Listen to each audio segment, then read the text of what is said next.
তিনি যদি সিকা হন তাহলে তার ইরসাল গ্রহণযোগ্য। আপনারা তাউসের জীবনী আসমাউর রিজালের যে কোনো কিতাবে পাবেন।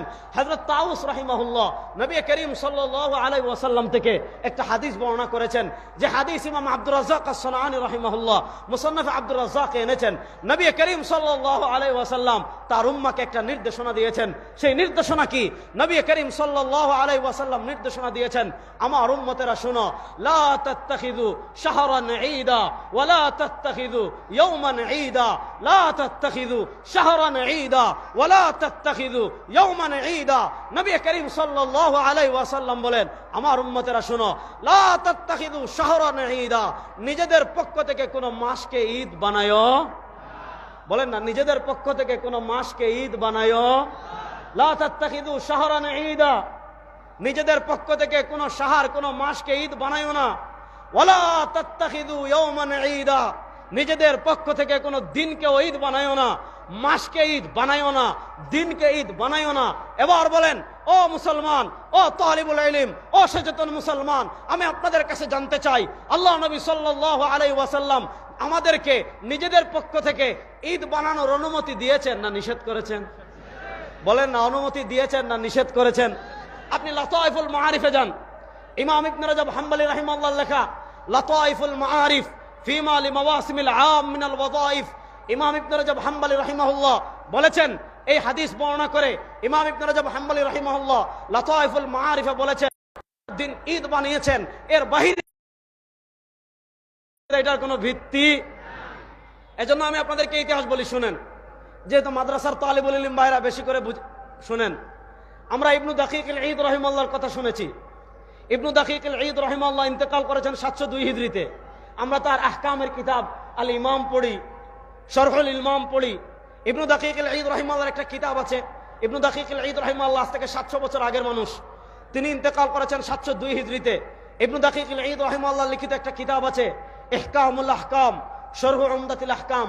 সেখানে ইবনু দাকিক আল ঈদ রাহিমাহুল্লাহ লম্বা আলোচনা করেছেন যে ইসলামের শিআর যেগুলো আছে, ইসলামের ইবাদত যেগুলো আছে, ওয়াকাদ মানাআনা ইহদাস মা হুয়া শিআরুন ফিদ-দীন।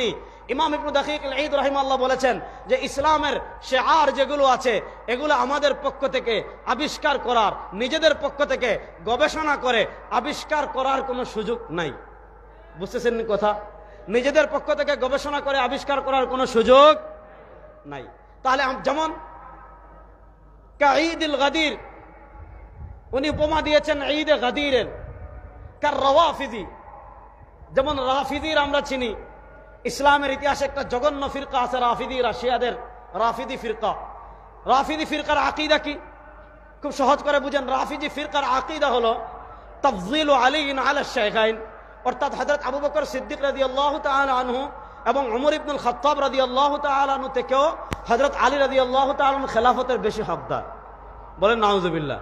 আচ্ছা, আপনারা আমার কথা বুঝতেছেন তো? তাদের এই আকীদা, তারা আলী রাদিয়াল্লাহু তাআলা আনহুকে হযরত আবু বকর সিদ্দিক এবং ওমর ইবনুল খাত্তাব রাদিয়াল্লাহু তাআলা আনহু থেকে খেলাফতের বেশি হকদার মনে করে। তারা আবু বকর হযরত আলী রাদিয়াল্লাহু তাআলা আনহুকে খেলাফতের বেশি হকদার মনে করার বেশ কিছু দলিল মানে তারা বিকৃতি করে। তারপর একটা হলো, তার মধ্যে একটা হলো হাদিসে গাদির খুম। আপনারা জানেন জিলহজ মাসের 18 তারিখ নবী করিম সাল্লাল্লাহু আলাইহি ওয়াসাল্লাম বিদায় হজ শেষ করে যখন মদিনায় যাচ্ছেন, হযরত আলী রাদিয়াল্লাহু তাআলা আনহুর গনিমতের মাল বন্টন করাকে কেন্দ্র করে সাহাবায়ে কেরাম আলী রাদিয়াল্লাহু তাআলা আনহুর সিদ্ধান্ত মানছিলেন না। সাহাবায়ে কেরাম আলী রাদিয়াল্লাহু তাআলা আনহুর সমালোচনা করছিলেন, অর্থাৎ তার সিদ্ধান্ত না মেনে সিদ্ধান্তের বিরুদ্ধে আপত্তি তুলেছিলেন। আল্লাহ নবী সাল্লাল্লাহু আলাইহি ওয়াসাল্লাম গাদিরে খুম নামক জায়গায় হযরত আলী রাদিয়াল্লাহু তাআলার ব্যাপারে বলেছিলেন, মান কুনতু মাওলাহু ফাআলিয়ুন মাওলা, আমি যার মাওলা আলীও তার মাওলা, আমি যার অভিভাবক আলীও তার অভিভাবক। এই হাদিস খেলাফত সংক্রান্ত ছিল না। ইমাম বাইহাকি রাহিমাহুল্লাহ আল ইতিকাদ ওয়াল হিদায়া ইলা সাবিলির রাশাদ, ইমাম বাইহাকি রাহিমাহুল্লাহর আকীদার বিখ্যাত কিতাব আছে আল ইতিকাদ ইয়াওমান ঈদা, নিজেদের পক্ষ থেকে কোন দিনকে ঈদ বানায়ো না। যেহেতু আল্লাহর নবী নিজেদের পক্ষ থেকে ঈদ বানাতে নিষেধ করেছেন, সুতরাং 12ই রবিউল আউয়াল কখনো আমাদের ঈদ হতে পারে না। 12ই রবিউল আউয়াল কখনো আমাদের ঈদ হতে পারে একটা ভালো يقرب إلى الجنة ويباعد من النار إلا قد بين لكم মা বাকিয়া শাইউন ইউকাররিবু ইলাল জান্নাহ ওয়া ইউবাইদু মিনান নারি ইল্লা ক্বাদ বুইনা লাকুম। সরওয়ারে দু আলম সাল্লাল্লাহু আলাইহি ওয়াসাল্লাম বলেন, আমার উম্মতেরা শোনো, মা বাকিয়া শাইউন, এমন কোন জিনিস বাকি নেই, ইউকাররিবু ইলাল জান্নাহ, যে জিনিস তোমাদেরকে জান্নাতের নিকটবর্তী করবে, ওয়া ইউবাইদু মিনান নারি, যেই জিনিস তোমাকে জাহান্নাম থেকে দূরে সরে নিয়ে যাবে। শোনো, অর্থাৎ যে ইবাদত করে তুমি জান্নাতের নিকটবর্তী হবা, যে ইবাদত করে তুমি জাহান্নামকে পিছনে ফেলবা, যে ইবাদত করে তুমি জান্নাতের পথে অগ্রসর হবা, যে ইবাদত করে তুমি জাহান্নাম থেকে দূরে যাইবা। সরওয়ারে দু আলম সাল্লাল্লাহু আলাইহি ওয়াসাল্লাম বলেন, ইল্লা ক্বাদ বুইনা লাকুম, শোনো, যে ইবাদত আছে সব তোমাদের কাছে বয়ান করে দেওয়া হয়েছে। ইবাদত নিজের পক্ষ থেকে বানানো যায় না, ইবাদত কিয়াস করে আবিষ্কার করা যায় না, ইবাদত যুক্তি দিয়ে আবিষ্কার করা যায় না। প্রশ্ন হলো, সরওয়ারে দু আলম সাল্লাল্লাহু আলাইহি ওয়াসাল্লাম বলেন, ইল্লা ক্বাদ বুইনা লাকুম, সব বয়ান করে দেওয়া হয়েছে, সব সুস্পষ্ট করে দেওয়া হয়েছে। প্রশ্ন হলো, নবী বলেন সব সুস্পষ্ট করে দিয়েছি, তাহলে সবার চেয়ে বড় ঈদ 12ই রবিউল আউয়াল সম্পর্কে আল্লাহর নবী কিছু বলেন নাই? কথাটা বুঝতে পারতেছি? 12ই রবিউল আউয়াল পবিত্র ঈদে মিলাদুন নবী বলেন, অথবা 12ই রবিউল আউয়াল এখন তো আর ঈদে মিলাদুন নবী রয়ে নাই, এখন এটা হয়ে গেছে সকল ঈদের সেরা ঈদ।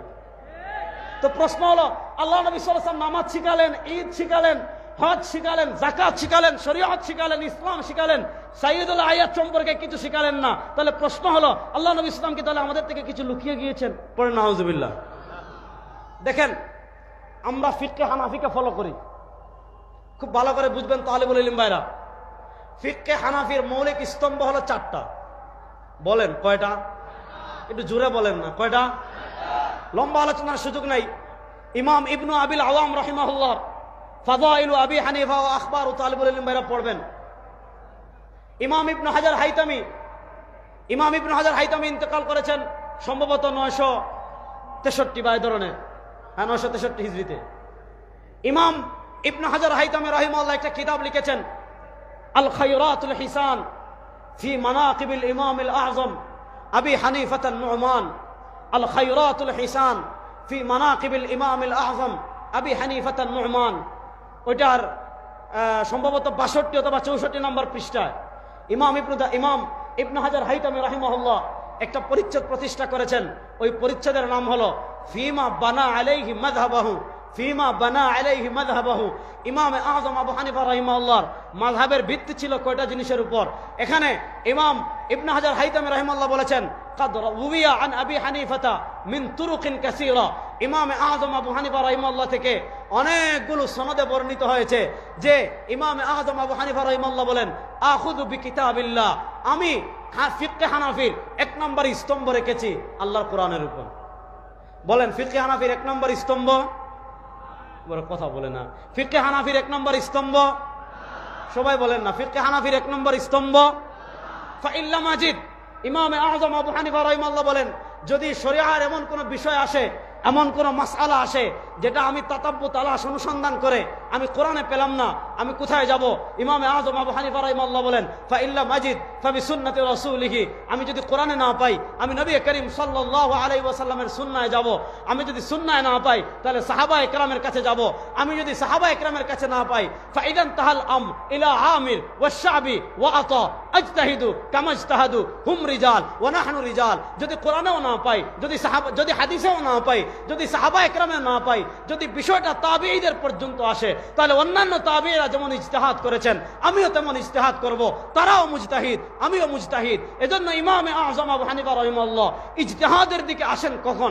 ইমামে আযম আবু হানিফা রাহিমাহুল্লাহ ইজতিহাদের দিকে আসেন যখন কোরআনে পান না, যখন হাদিসে পান না, যখন জামাতে সাহাবায়ে পান না, তখন ইজতিহাদের দিকে আসেন। এবার প্রশ্ন হলো, মিলাদুন নবী মানে আল্লাহ নবী সাল্লাল্লাহু আলাইহি ওয়াসাল্লামের জন্ম, আল্লাহ নবী সাল্লাল্লাহু আলাইহি ওয়াসাল্লাম জন্মগ্রহণ করেছেন, আমরা খুশি না বেজার? বলেন না। দেখি কারা কারা বেজার, দেখে একটা হাত তুলেন তো। ওই একজন বেজার শুধু, ও না বুঝে হাত তুলছে। আচ্ছা, আল্লাহ নবী সাল্লাল্লাহু আলাইহি ওয়াসাল্লামের, আমার সমস্যা শেষ নাকি? শেষ হলে আমাকে বললেন, আমি শেষ করে দেব। আল্লাহ নবী সাল্লাল্লাহু আলাইহি ওয়াসাল্লামের আগমনে আমরা কারা কারা খুশি, দেখে একটু হাত তুলি তো। আল্লাহ নবী সাল্লাল্লাহু আলাইহি ওয়াসাল্লামের আগমনে আমরা খুশি না বেজার? বলেন না। আল্লাহ নবী ইসলাম দুনিয়াতে এসেছেন, আমরা ইসলাম পেয়েছি, শরিয়ত পেয়েছি, আমরা খুশি না বেজার? এবার হাত নামান। তো আল্লাহ নবী সাল্লাল্লাহু আলাইহি ওয়াসাল্লামের আগমনে আমরা খুশি। এবার প্রশ্ন হলো, আল্লাহ নবী সাল্লাল্লাহু আলাইহি ওয়াসাল্লামের আগমনে যে আমরা খুশি হয়েছি, এই খুশি প্রকাশ করব কিভাবে? দেখেন, মিলাদুন নবী মানে আল্লাহ নবী ইসলামের জন্ম। আল্লাহ নবী ইসলামের জন্ম মানে না এমন কোন ব্যক্তি দুনিয়াতে নাই। আরে বেটা, নবীর মিলাদ যদি না হতো, নবী যদি জন্মগ্রহণ না করতেন, তুই তার উম্মা হলে কিভাবে? নবী যদি জন্মগ্রহণ না করতেন, আপনি কোরআন পেলেন কিভাবে? নবী করিম সাল্লাল্লাহু জন্মগ্রহণ না পেলে আপনি মুসলমান হলেন কিভাবে? তাহলে মিলাদুন নবী মানে নবী করিম সাল্লাল্লাহু আলাইহি ওয়াসাল্লামের জন্ম। আল্লাহ নবী জন্মগ্রহণ করেছেন, এই কথা কেউ অস্বীকার করে না। আল্লাহ নবীর আগমনে আমরা খুশি হয়েছি, এই কথা কেউ অস্বীকার করে না। প্রশ্ন হলো, খুশি প্রকাশ করব কিভাবে? আমরা বলি খুশি প্রকাশ করব ওইভাবে যেইভাবে করেছেন নবী এবং সাহাবা। নবী এবং সাহাবাকে বাদ দিয়ে মন গড়া পদ্ধতিতে খুশি প্রকাশ করা বিদআত ছাড়া কিচ্ছু না। এখানে ইখতিলাফটা লাগেছে পদ্ধতি নিয়ে। প্রশ্ন হলো, আল্লাহ নবী ইসলামের জন্মের খুশি আমরা প্রকাশ করব কিভাবে? উত্তর সহজ, যেভাবে করেছেন নবী এবং সাহাবী। এবার প্রশ্ন হলো, এটা বলে আমি শেষ করব। এবার প্রশ্ন হলো, নবী করিম সাল্লাল্লাহু আলাইহি ওয়াসাল্লাম তার জন্মের খুশি প্রকাশ করেছেন কিভাবে? আপনি তিনটা হাদিস আমি বলবো, তিনটা হাদিসের মৌলিক টেক্সট হলো একটা। ইমাম মুসলিম রাহিমাহুল্লাহ সহিহ মুসলিমে হাদিস এনেছেন, হযরত আবু কাতাদা আনসারী রাদিয়াল্লাহু তাআলা থেকে হাদিস এসেছে, আল্লাহ নবী সাল্লাল্লাহু আলাইহি ওয়াসাল্লাম প্রত্যেক সোমবারে রোজা রাখতেন। কিবারে? বলেন না, কিবারে? হযরত আবু কাতাদা আনসারী রাদিয়াল্লাহু তাআলা আনহু বলেন, সুইলা রাসূলুল্লাহ সাল্লাল্লাহু আলাইহি ওয়াসাল্লাম আন সিয়াম ইয়াউমিল ইসনাইন। আল্লাহ নবী সাল্লাল্লাহু আলাইহি ওয়াসাল্লাম সোমবারে রোজা রাখতেন। তাকে জিজ্ঞাসা করা হলো, ইয়া রাসূলুল্লাহ, আপনি কেন সোমবারে রোজা রাখেন? হাদিসে তিনটা কারণ পাওয়া যায়। আসবাবুল আউয়াল, প্রথম কারণ, সরওয়ারে দু আলম সাল্লাল্লাহু আলাইহি ওয়াসাল্লাম বলেন, ফিহি উলিদতু, সোমবারে রোজা রাখার এক নম্বর কারণ হলো সোমবারে আমি জন্মগ্রহণ করেছি। দুই নম্বর কারণ, ফিহি উবআসু আলাইয়া, সোমবারে আমার উপর প্রথম ওহী আসছে। তিন নম্বর কারণ, আশ-শামাইলুল মুহাম্মাদিয়াতে ইমাম তিরমিজি রাহিমাহুল্লাহ হাদিস এনেছেন, আল্লাহ নবী সাল্লাল্লাহু আলাইহি ওয়াসাল্লাম বলেন, সোমবার এবং বৃহস্পতিবার বান্দার আমল আল্লাহর কাছে পেশ করা হয়। ইন্নী উহিব্বু আন উরাদা আমালি ওয়া আনা সাইম। সরওয়ারে দু আলম সাল্লাল্লাহু আলাইহি ওয়াসাল্লাম বলেন, আমি পছন্দ করি আমার আমল আল্লাহর কাছে এমন ভাবে উপস্থাপন করা হোক যে আমি রোজাদার। তাহলে আল্লাহ নবী সাল্লাল্লাহু আলাইহি ওয়াসাল্লাম তার জন্ম পালন করেছেন কিভাবে? আল্লাহ নবী ইসলাম তার জন্ম মিলাদ পালন করেছেন কিভাবে? উত্তর সহজ, আমরা হাদিসে পেয়ে যাই, তিনি মিলাদ পালন করেছেন সোমবারে রোজা রাখার মাধ্যমে। তিনি মিলাদ পালন করেছেন কিভাবে? সোমবারে। দেখেন, একটা হলো জন্ম তারিখ, আরেকটা হলো জন্মবার। মনোযোগ, একটা হলো জন্ম তারিখ, গভীর মনোযোগ, মনোযোগ। একটা হলো জন্ম তারিখ, আরেকটা হলো জন্মবার। জন্ম তারিখ বছরে আসে একবার, জন্মবার সপ্তাহে আসে একবার। আল্লাহ নবী ইসলামের জন্ম তারিখ নিয়ে মতানৈক্য আছে। 8 তারিখ বলেন, 12 তারিখ বলেন, 9 তারিখ বলেন, 18 তারিখ বলেন, যত তারিখ বলেন। তারিখ যদি 8 তারিখও ধরেন, বছরে আসবে একবার। 9 তারিখ ধরলে বছরে আসবে একবার। 12 তারিখ ধরলে বছরে আসবে একবার। 18 তারিখ ধরলে বছরে আসবে একবার। যদি জন্ম তারিখ নির্ধারণ করেন, বছরে আসবে একবার। আর যদি জন্মবার নির্ধারণ করেন, সোমবার প্রত্যেক সপ্তাহে আসে একবার, মাসে আসে কমসে কম 4 বার, বছরে আসে 4 বার 48, কমসে কম 48 বার। এবার দেখেন, আল্লাহ নবী সাল্লাল্লাহু আলাইহি ওয়াসাল্লাম তার জন্ম উদযাপনের জন্য তারিখকে নির্ধারণ করেন নাই, তিনি তার জন্ম উদযাপনের জন্য নির্ধারণ করেছেন বারকে। আল্লাহ নবী সাল্লাল্লাহু আলাইহি ওয়াসাল্লাম তার জন্ম উদযাপনের জন্য 1 নম্বর নির্ধারণ করেছেন বারকে, আমি নির্ধারণ করলাম তারিখকে। আল্লাহ নবী রেখেছেন রোজা, আমি বানিয়েছি ঈদ। কথা ভালো করে বুঝেন। অথচ আল্লাহ বলেছেন, মা ইউতির রাসূলা ফাকাদ আতা আল্লাহ, যে রাসূলের আনুগত্য করবে সে আল্লাহর আনুগত্য করবে। এজন্য যারা প্রকৃত আশিক রাসূল দাবি করবেন, আপনি যদি রাসূলুল্লাহ সাল্লাল্লাহু আলাইহি ওয়াসাল্লামের মিলাদ হাদিস সম্মত পন্থায়, শরিয়া সম্মত পন্থায় উদযাপন করতে চান, পথ আছে একটা, পথ আছে একটা, সেটা হলো প্রত্যেক সোমবারে রোজা রাখবেন। এজন্য আগামী সোমবারে সবাই রোজা রাখবেন তো ইনশাআল্লাহ। এছাড়া আর কোনো কিছু হাদিসে নাই, আর কোনো কিছু শরীয়তে নাই। এখানে যে হাদিসগুলো আনা হয় এগুলা সব বিকৃতি। কুল বিফাদলিল্লাহি ওয়া বিরহমাতিহি ফাবিযালিকা ফালিয়াফরাহু, ওইদিকে আমি যাচ্ছি না। এজন্য শুনেন, রাসূলুল্লাহ সাল্লাল্লাহু আলাইহি ওয়াসাল্লামের জন্ম সংক্রান্ত একটা কথা বললাম, এবার দ্বিতীয় আরেকটা কথা বলে আমি আমার আলোচনা শেষ করব। আমি 3-4 মিনিট সময় আয়োজকদের থেকে চেয়ে নিচ্ছি, এটা বলে শেষ করব। আপনারা জানেন বাংলাদেশ এখন একটা পরিবর্তনের মধ্য দিয়ে যাচ্ছে। পৃথিবীর ইতিহাস আপনি দেখেন, আপনি আমাদের পার্শ্ববর্তী ভারতের দিকে তাকান, ওখানে সংখ্যাগরিষ্ঠ হলো হিন্দু।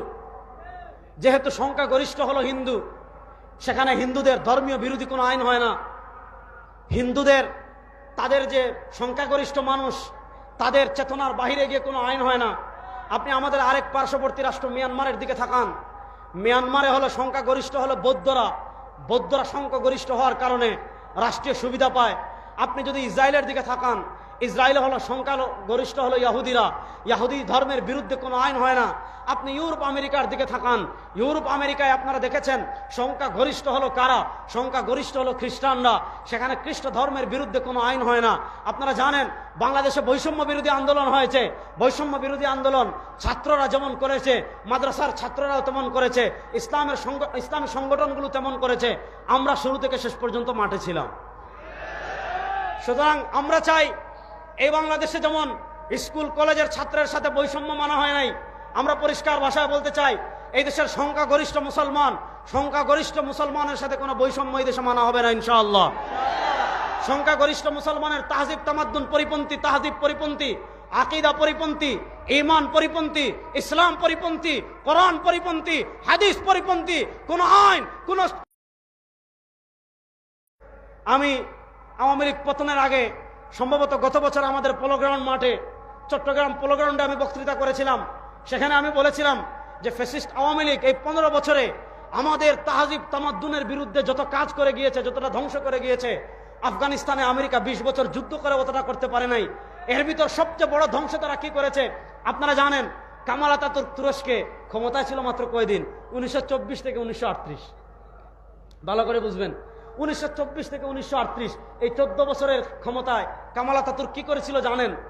তুরস্কের শিক্ষা সিলেবাস থেকে ইসলামকে বাদ দিয়েছিল, কোরআনকে বাদ দিয়েছিল, হাদিসকে বাদ দিয়েছিল, ফিক বাদ দিয়েছিল, নবীকে বাদ দিয়েছিল, সাহাবাকে বাদ দিয়েছিল, ইসলামের মৌলিক সবকিছু বাদ দিয়েছিল। একটা জেনারেশন গ্যাপ তৈরি করেছিল।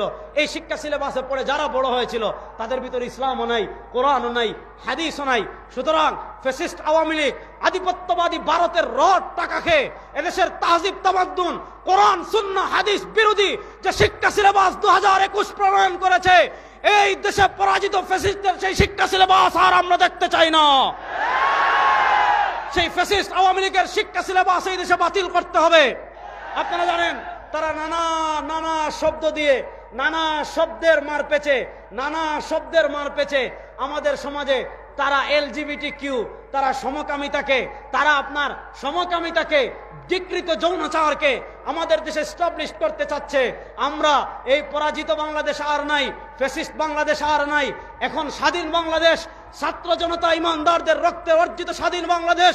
এই দেশে যারা ট্রান্সজেন্ডার বা LGBT কে প্রতিষ্ঠা করতে চাইবে, সময় এসেছে দরে দরে সবাইকে ট্রান্সজেন্ডার বানিয়ে দেওয়া হবে ইনশাআল্লাহ। আমরা ওই দিন শিক্ষামন্ত্রী দুষ্ট পরে স্লোগান দিব অবশ্য।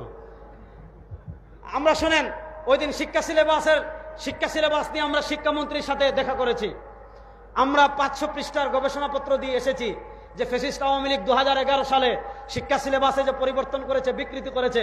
কি লিখেছে জানেন? আমাদের বাংলাদেশ নাকি একসময় ভারতের অঙ্গরাজ্য ছিল। এগুলো আমাদের পাঠ্য বইয়ে আছে।